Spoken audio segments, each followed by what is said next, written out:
adalah video pertama aku. Ya mungkin kalau kalian scroll di YouTube channelnya aku, ini bukan video yang pertama karena sebelumnya udah ada video, tapi this is my first video to be content creator. Semoga kedepannya aku bisa membagikan beberapa hal positif yang tentunya bisa bermanfaat buat kalian semua.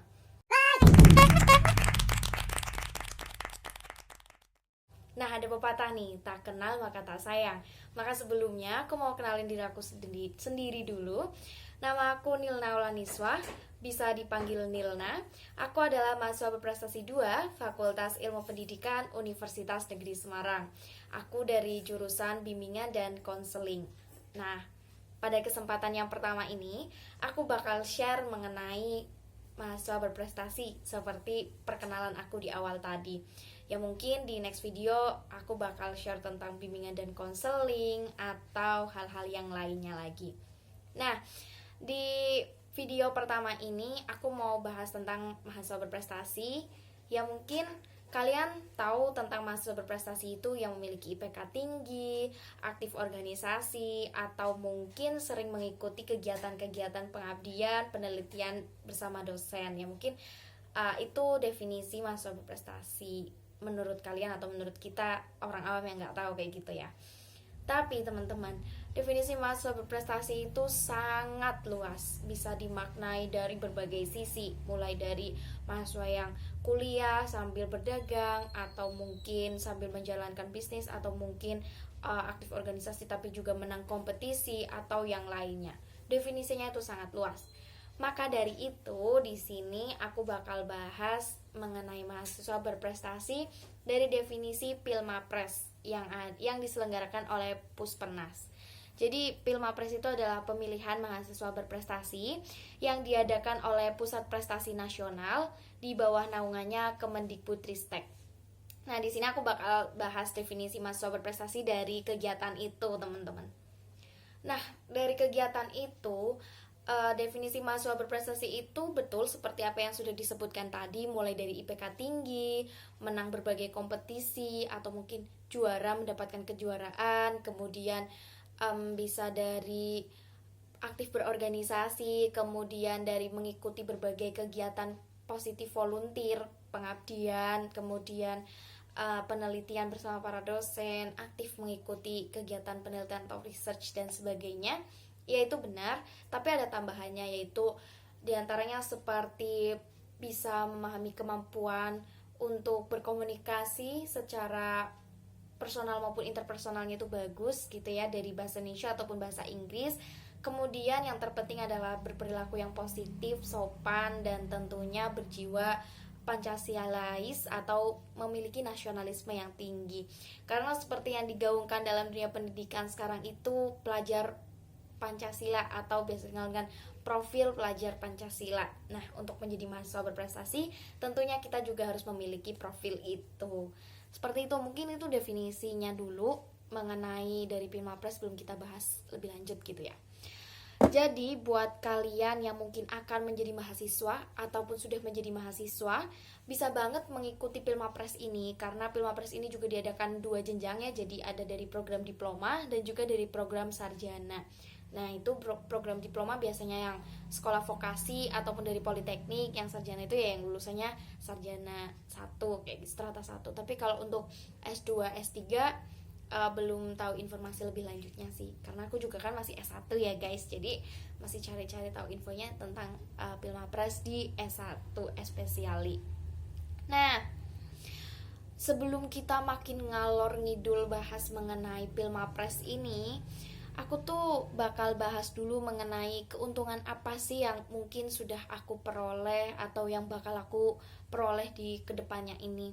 Ya walaupun aku juga masih di fakultas gitu ya, masih ada banyak jenjangnya gitu, tapi udah ada beberapa hal yang memang ya aku peroleh dan itu sangat bermanfaat dan tentunya aku syukuri banget gitu.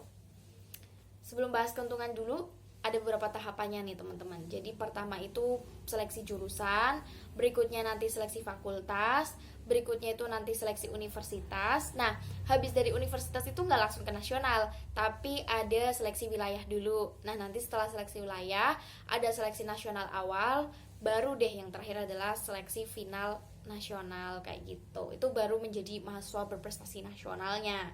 Nah, aku memang masih jauh untuk menuju ke tahap situ, tapi sejauh ini baru di tahap yang kedua di fakultas, dan insya Allah next mau ke universitas ya, semoga.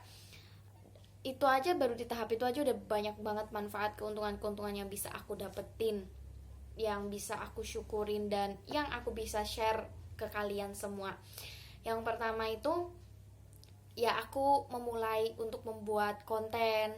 Aku mempunyai cita-cita untuk menjadi konten kreator ke depannya. Aku memiliki rasa percaya diri itu, ya salah satunya dari event mahasiswa, pemilihan mahasiswa berprestasi ini. Semenjak aku mengikuti mahasiswa berprestasi, bahwa ya ternyata memang untuk menjadi mahasiswa berprestasi itu butuh motivasi yang cukup tinggi, dan aku berhasil untuk melaluinya, sehingga aku memiliki kepercayaan diri untuk membagikan ini semua ke kalian melalui di konten ini kayak gitu. Selain itu, ya mungkin dari poin pertama tadi, itu sebuah peluang gitu ya teman-teman, peluang bagi aku dan juga bagi teman-teman tentunya untuk melangkah ke jenjang yang lebih tinggi-tinggi lagi kayak gitu, untuk step-step berikutnya. Nah, selain itu ada juga aku mendapatkan sebuah motivasi untuk terus berprestasi, motivasi untuk terus berkembang menjadi lebih baik, motivasi untuk lebih bermanfaat untuk orang lain tentunya. Dari event ini banyak sekali hal-hal yang bisa aku dapetin, banyak sekali pembelajaran-pembelajaran, pengalaman yang aku dapetin yang bisa aku bagikan, dan juga dijadikan nilai untuk berbagi seperti itu. Nah, manfaat yang berikutnya nih adalah bisa menjadi narasumber, pembicara, atau mungkin public speaking yang bagus kayak gitu. Karena mungkin sebelum aku menjadi mahasiswa juga pernah punya cita-cita untuk menjadi good public speaker, atau mungkin aku pengen menjadi seorang narasumber. Dan alhamdulillah dengan mengikuti ajang pemilihan mahasiswa berprestasi ini ada kesempatan untuk menjadi narasumber ataupun pembicara, dan tentunya itu juga insya Allah akan kalian dapatkan jika kalian memang benar-benar mau untuk berusaha menjadi mahasiswa berprestasi kayak gitu.